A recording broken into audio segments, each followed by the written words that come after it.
it is a big week in the Big 12. Let's get into it because I think there are big games, and we have debated this back and forth on the show, Grim. Who's the best team in the Big 12 right now? And I understand it. We have a lot of fans in Provo, Utah, and Ames, Iowa, who want to throw hands over who the best team in this conference is. I'm not sure it's an argument because I think what Matt Campbell has on defense in Ames is pretty dang special. And I think until Iowa State is not the best team in the conference, I can't see going a different direction here. I think that they are a great football team. That is not to slight BYU. That is not to take anything away from BYU. I think Iowa State is the best team in this conference. And I think this is an incredibly important week in the Big 12. BYU Oak State, Saturday night in Provo, or Friday night in Provo, is a huge game. And you look at the implications of that game for BYU. I mean, this is now a conversation about BYU football of going undefeated. And they're going to have to run the gauntlet, which is going to include, obviously, Oak State and Utah in the Holy War. But I don't think there's any doubt that this is a Renaissance-type season for BYU. This harkens back to the days of Lavelle Edwards and Kalani Sitake as a football player and Ty Detmer and all of the legends, all of the greats that you think about when you think about BYU football history. That's what we are seeing out of this team. They are undefeated at 6-0, and they have a huge contest. And I hope, and this is what I would hope in Provo, and I would hope for BYU fan, every game from here on out is your Super Bowl.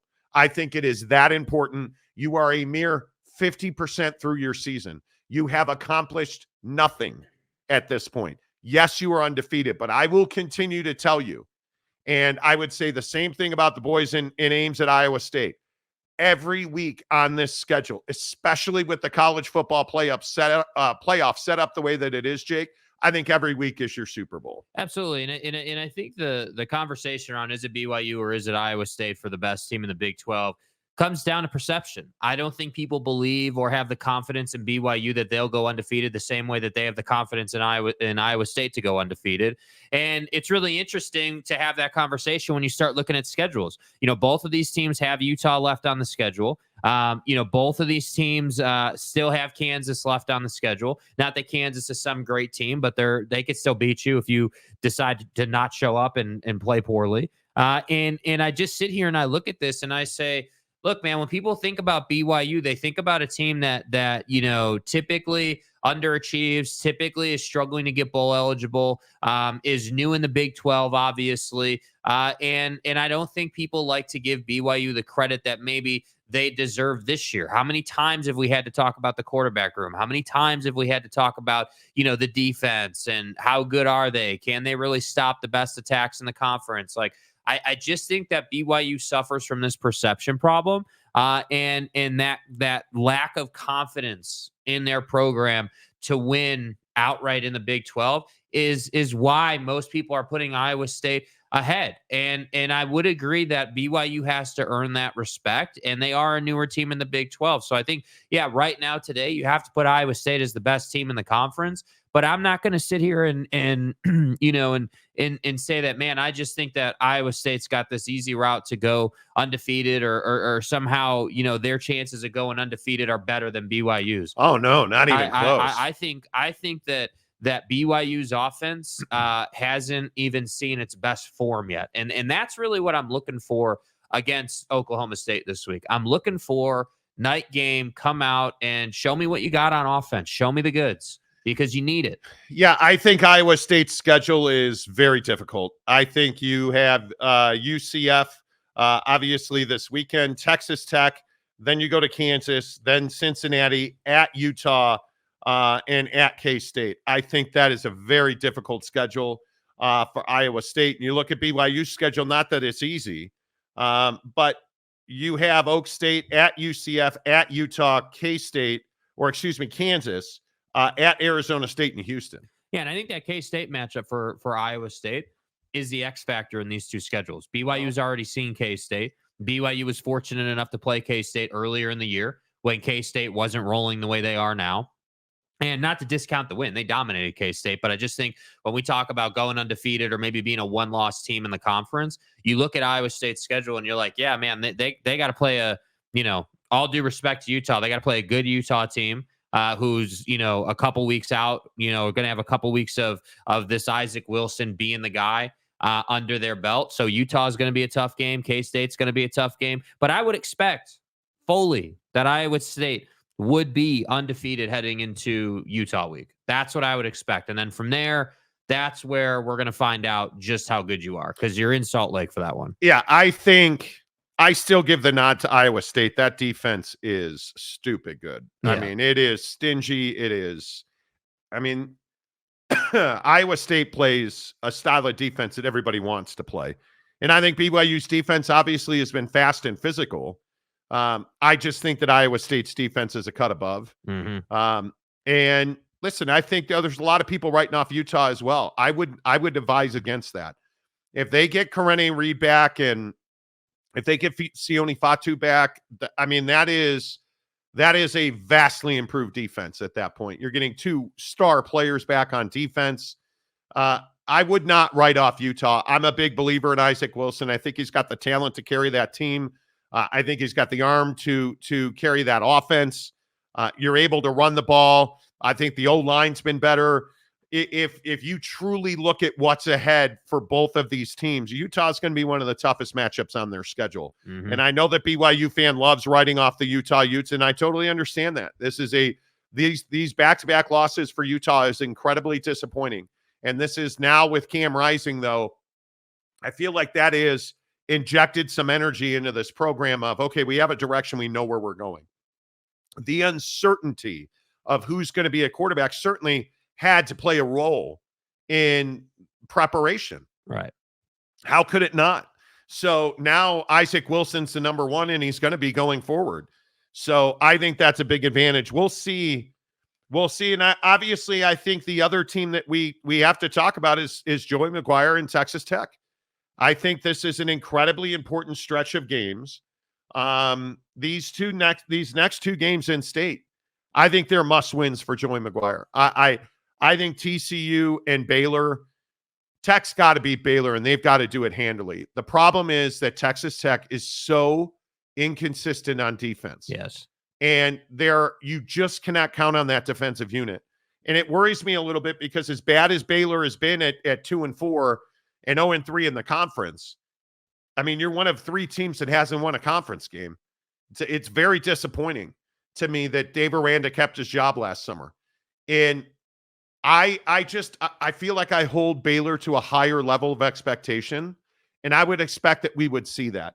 And you look at what's on the line for this game, I think it is just another step towards credibility for Joey McGuire's football team. Yeah, well, what do we know about Baylor? I would agree. It's really disappointing that they're winless in the conference this year, and I'm totally with you on Dave Aranda and his situation. But when we're talking about BYU and Utah and these teams and these other teams in the conference, they've all played Baylor. And what do we know about Baylor? Baylor is come out and probably lose the game, but there's going to be a price to pay for that. And I think that Baylor showed a ton of fight against BYU. BYU didn't play great in that game, and Baylor came right back on them and made it a game. The Utah experience was a little bit different for Baylor because Utah is so prolific at running the football that they just, ran all over them, frankly. So I just think that, when I look at Texas Tech, like, I would expect you to run the hell out of the football against Baylor. That's what I want to see. I want to see Taj get after it. I want to see a lot of play action, because when you do that to Baylor, they just don't have a lot of ways to come back towards you, to answer that. And I think that's the thing when I look at the Big 12, and this is probably for a different day, but I just look at this conference and, it's like, man, like, I'm looking at TCU, Oklahoma State, Baylor, Kansas, like, those are 4 teams in your conference that should have been way better than they are this year. And to me, shocking might be strong, but it is really surprising, like, when you look at the makeup of this conference and who's good and who's not, where we're at right now. Yeah, I am stunned at how bad Texas Tech's passing defense is. It is. I can't fathom that one, you're the worst defense in this conference, dead last. Yeah. 308 yards a game. I mean, it's wild to me that your pass defense, if you look at the pass numbers, you're dead last in pass defense. How is that possible? That's brutal. That's what I don't understand. And you're doing that by you're giving up 61% completion percentage. I mean, that is one of the worst. I think that's third worst in the conference. Yeah, I mean, you don't give up that level of completion percentage, with just like lack of talent, let's say, or like, your roster is just not good enough. That is a combination of, roster and play not being great, but then your play calling. At Texas Tech, I hate to say it, but Texas Tech is infamous for being in bad defensive scheme based on down and distance. Bad thought process. Like, I know we always reference it, and I know it was 2 years ago now, but the zero blitz at YO is quintessential Texas Tech defense. The thought of, hey, we're in, whatever the down was in goal, and we're going to zero. And the crazy thing is, you're second to last in sacks, generating sacks, but you're third in interceptions. Right. Which tells me you're not getting any pressure on the quarterback, and it's killing you. Like, that's what worries you when you look at Texas Tech and Baylor. That's what worries you, because some of the other numbers, when you look at the statistics in football in this league, and you start asking yourself, okay, well, who really passes the ball well in this league? Baylor doesn't pass the ball well, but they're certainly not worse. They're 10th in the league in passing. So it'll be interesting to see how Texas Tech ends this season. Yeah, I just don't think that, Sawyer Robinson is some head scratching.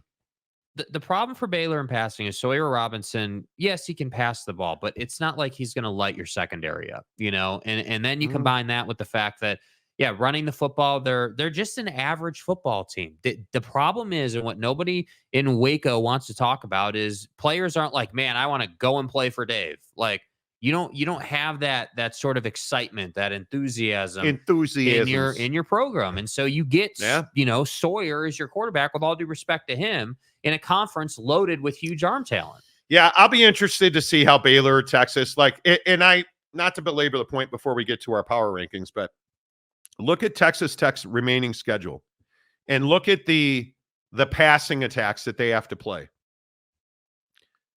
Baylor, TCU, one of the best passing offenses in the conference. Iowa State, Colorado, arguably the best quarterback in the conference. Oak State, who, say what you want, they throw the football well, in West Virginia. I think they're going to have a tough time, especially in Fort Worth against TCU, against Colorado, and that game's at AT&T Jones AT&T Stadium, and Oak State, which is in Stillwater. They're going to have a tough time winning those games. And then you got to play Iowa State. You're going to have a tough time winning that game. I think Baylor and West Virginia are must-win games, because both those games are at home, and neither one of those teams are prolific at throwing the football. Yeah. So you better gotta have it. You got to find a pass rush. If you let Shedeur Sanders sit back there, and Hunter and Horn are both going to play this weekend, by the way, for Colorado. Yeah. So they should be good to go. I mean, it is. Look, the Colorado game is for Tech is like, I doubt you're winning that game. I mean, and I only say that I doubt that too. I don't think you can move the football on them. It's more that I just don't think you're going to be able to stop them. I mean, against some of the better defenses in the country, Shedeur's moved the football like he has. So I that's what I'm saying, man. Like, this conference could be what the Big 12 could be, is so much higher than what it is, man. I look at it and I say, man, most years, like, we would have, think about what we're looking at in this conference, man. Like, if BYU is, let's say most years BYU is going to be a 1 or 2 loss team. You got Tech at 2 losses typically. Yeah. But then, like, Kansas is usually way better. Okie Light is usually competing to win the conference. Utah, like, this conference should be competitive to a level where we're talking about 2 getting into the playoff. And it just is not paying this year. Yeah, we'll see. It is going to be interesting. Maury Alvarez, our great Floridian, for $5. Boy, it is pretty heartening to see the communities coming together in Florida after these two hurricanes. I was watching a ABC News story, I think, last night about how it's really turned into neighborhoods and neighbors working together to do things like clear trees. There was a tree that was precariously hanging over this elderly woman's house after the hurricane, and all of her neighbors got together and made sure that they were able to cut down that tree. They had a hot saw. One of the neighbors had a hot saw, and they all got up there and had these cables. And it was just really heartening to see communities in Florida. And I bring this up because Maury lives in Florida, obviously, and we have a lot of Floridians on the show. But to see all these neighbors coming together to help each other take one step at a time and one day at a time and try to get back to some level of normalcy across large swaths of Florida and really the southeastern corridor of this country, Right. because of how devastating these storms are. It was really heartening to see that story.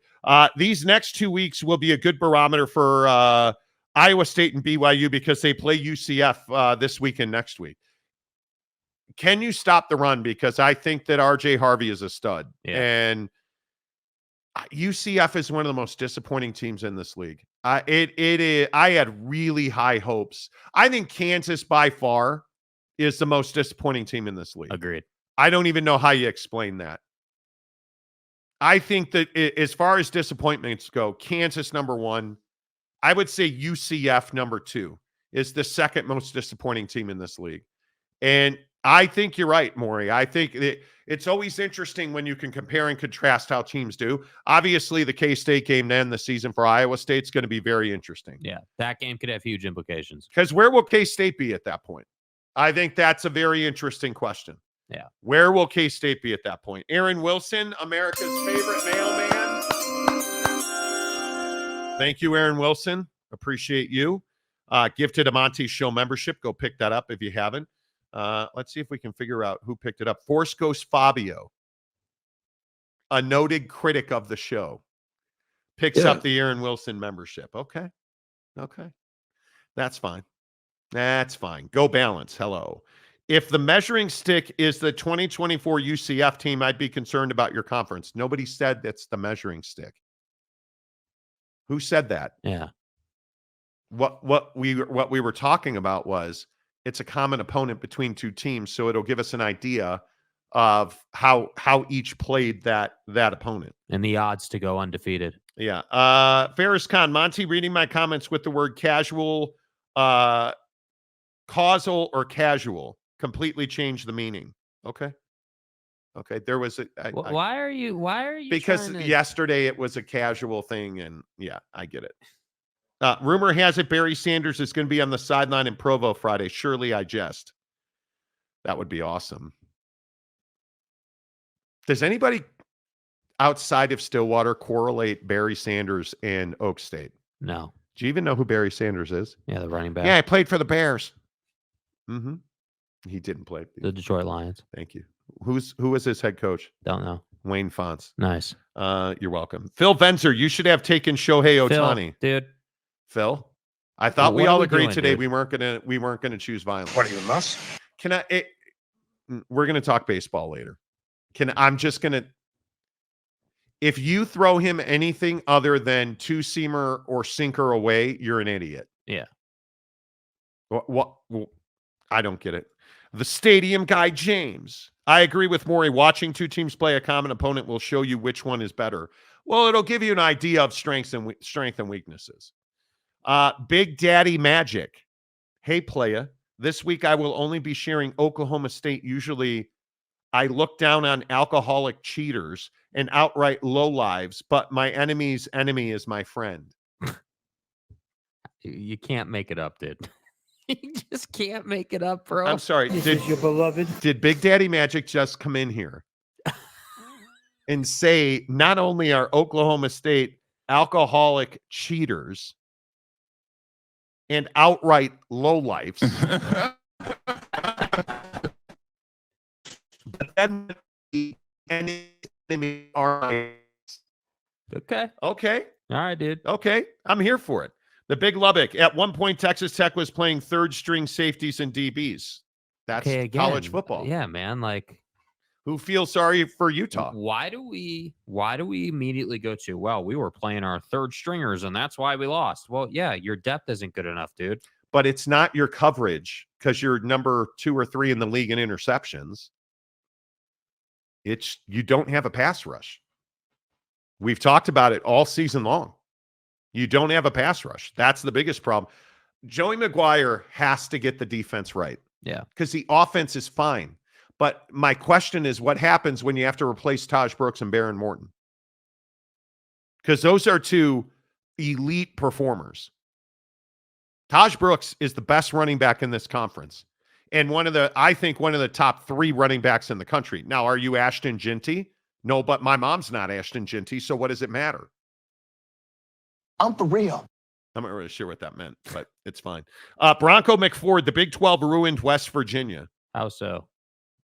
Yeah, what do you mean by that? He also says Pac-12 should go after Colgate and Bucknell. Okay.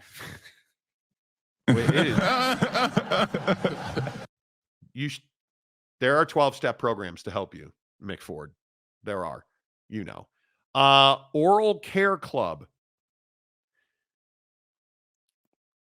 What am I supposed to do with that name, dude? Like, what? Like, Stay hard. Like, Is Hack-a-Shack cheating, intentionally breaking rule? Hack-a-Shack, in my opinion, is. Hold on. I believe it is. That's not breaking a rule. It's not breaking a rule. That's not breaking a rule. Fouling in the NBA is completely legal and is accepted. And I think it's unsporting. You can't stop him, but he can't make free throw.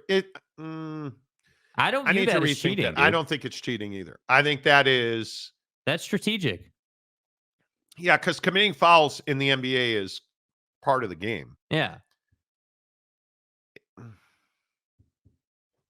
I don't think it's cheating. No, I don't. It's fine. The stadium guy, James, what a Gundy thing to do. Start the season 3-3 and then upset BYU and we get our hopes up, then lose to Baylor. Okay. Watch out for the cows. A lot of cows in Provo. I got news for you, James. I'm not picking Oklahoma State to upset BYU at night. If that game was in Stillwater, I would probably be leaning Oak State. Yeah. Only it's not, and it's Friday night, and it's not going to be nice weather here in any way, shape, or form. Payson Cougar fan. Great golf course in Payson that I want to play. BYU and Iowa State at Utah will be a better measure of differences. UCF is at Iowa State and BYU is at UCF. I would agree with that. I still think you see how each team handles those clubs situationally. But there's no doubt if you can play a common opponent in the same atmosphere, because Rice-Eccles is a tough place to play. There's a lot of questions if Utah fan will show up. Utah fan's going to show up. Yeah, they've only lost 2 games here. It's not like it's not like the season. Dude. I think a lot of people are writing Utah off like the season's over. Yes, you're 1-2 in conference. Yes, you're 4-2 overall. But if you think that this TCU game is not a massive game, it's a massive football game for Utah. And I think your weakness defensively is in the secondary. And I think if you look at TCU, and the thing that worries you is that Josh Hoover is an absolute stud. If you look at some of his numbers, I mean, he's completing 68% of his passes in conference. I mean, his game log, if you look at his game log, dude, his numbers, I mean, he's got a 400-yard game, a 396 game, and a 356 game. Now, it's UCF, SMU, and KU. Those are not good football teams. I mean, Utah will definitely be the best defense he's faced. I would agree. How did they lose to Houston? Huh? How did they lose to Houston? I don't understand it. I have no idea how they lost to Houston. So I'm saying that's an incredibly difficult game to pick because which TCU is going to show up? I mean, we know that Josh is going to throw the ball a lot. We know that, but They haven't won. TCU has not played what I would call a quality opponent, and they haven't looked good against your losses are UCF, SMU, and Houston. yeah, it's not great. And it's because you gave up 35 to UCF, 66 to SMU, and 30 to Houston. Hey, you think Utah is going to be able to run on them? Bro, that to me, like the SMU game is really interesting because you gave up 238 yards rushing in that game. Yeah. That is a massive number. And if you look at the run defense in the Big 12, and I think it is really critical that you run the ball. Oak State's the worst run defense in the conference. TCU is second worst. Yeah. TCU's giving up 180 yards a game. Yeah. Oof. And Oklahoma State's given up 235, and Mekhi Bernard had a career day against Oak State. So I ask at BYU, is LJ Martin healthy, and is he going to play? Yeah. Is he going to play at a high level? He's healthy. Is he going to play at a high level? I don't know. What kind of play calling are we getting, Aaron? I don't know. You've got to run the ball. I want to see a ton of RPO this week out of Aaron Roderick and BYU. It's got to happen. It's absolutely got to happen. There's no doubt. Chewy Gonzalez. Utah needs to work on defensive tackling and offensive play calling, not the end of the world. No, I think, again, you're missing two all-conference caliber linebackers. Well, and I think the expectations are so high with Utah that 2 losses in a row like that feels like the end of your season. Like this is what I was saying about like BYU and Iowa State and like perception being reality for a lot of people doing power rankings on the Big 12 this week. Like you've got like look no further than where people are sitting based on their thoughts. You know, you've got the local media in Salt Lake saying that BYU is the best team in the conference. But I'm not telling you that. And I don't think BYU's earned that.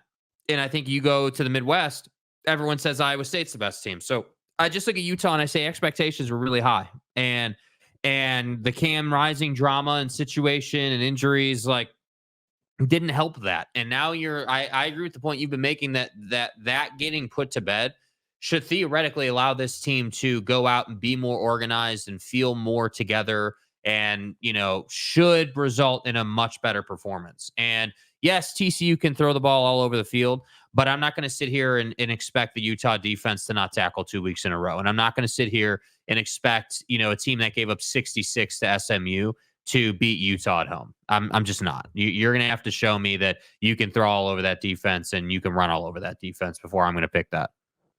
Yeah, I think it is going to be very interesting to see how all of this shakes out.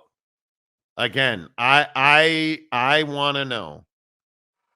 I want to know who are we going to see on Utah's linebacking core this weekend? That's the only question I need answered. And if we see Karene Reed play for Utah, Utah's the best defense in the conference, in my opinion. So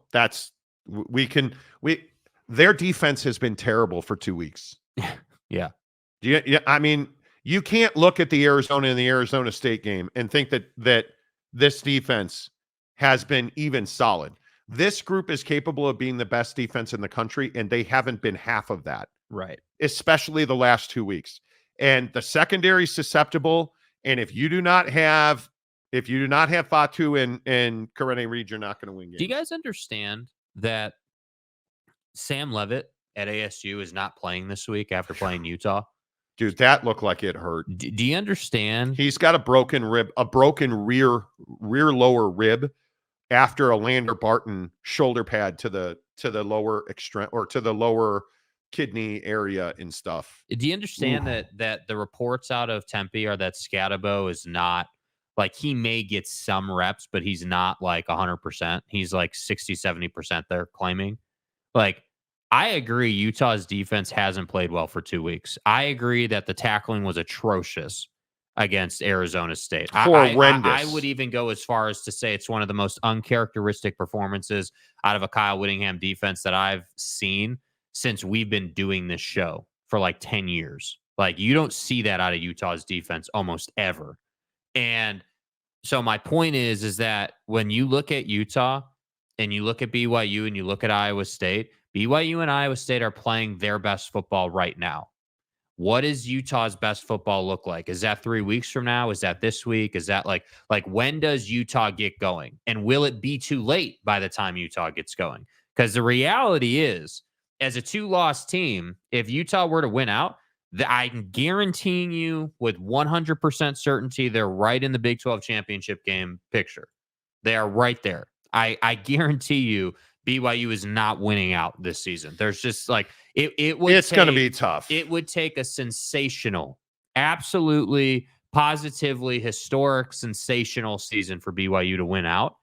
And at this point, it would be easy to get too high. I like what BYU's doing. I like the RPO game. I like the enthusiasms of the defense at BYU. I do. And I really like the special teams energy that Parker Kingston brings to that team. I like it a lot. But the reality is that at 2 losses for Utah, you're still in it. But I think they are. You have to win out. You have to win every game moving forward, including the Holy War. Yeah, I think it is. I think it's absolute. There's just nothing to even talk about. Yeah. I mean, if you're going to lose a game, the season's going to come to an end. Yeah. It's as simple. If you lose a third game, it's over. Now it's over. Yeah. And I think that when you look at, I don't know. I'm probably making too much. I'm trying to find out if Fatu's going to play. But when you look at what this defense needs, it needs to tackle better. Yeah. It just needs to be more fundamentally sound, which I'm confident Kyle Whittingham can get his guys to do. like I am. We shall see. Jake is sounding like Charles Barkley. I guarantee it. Okay. Force Ghost Fabio. Excuse me. Comment dump. UW fan Jim. The portal is a good thing, but it robs depth from teams. Well, the haves and the have-nots. Yeah, I'm not sure I agree with that, bro. I think that the portal exposes head coaches for their willingness to do things they're uncomfortable with. I think the portal exposes head coaches who are unwilling to use it the proper way. And I also think, the portal has become one of the biggest excuses for head coaches who aren't doing well. Stillwater, Clemson, Florida State, these schools that are struggling. Well, you don't use the portal. So, and by the way, you haven't embraced NIL at a high enough level to make it work. Yeah, I don't have any doubt that this season is exposing the coaches who don't build depth in their programs.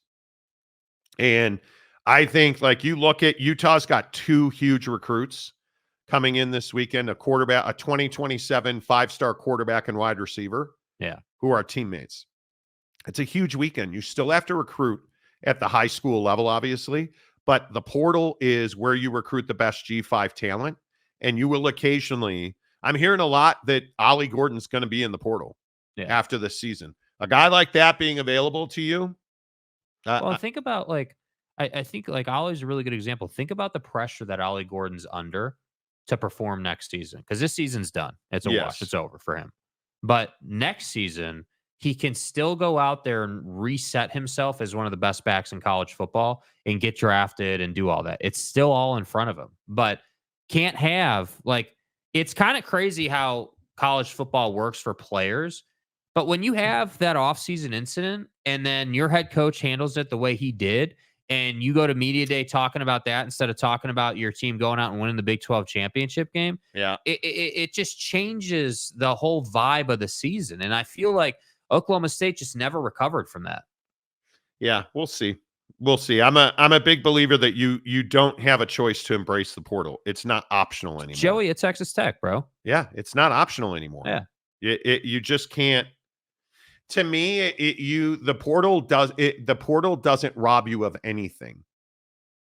If you cannot recruit in the portal, every team loses guys in the portal. Mm-hmm. Every single team. It's who brings quality depth in. And we're seeing this at Colorado because obviously last year, Deion had holes to fill.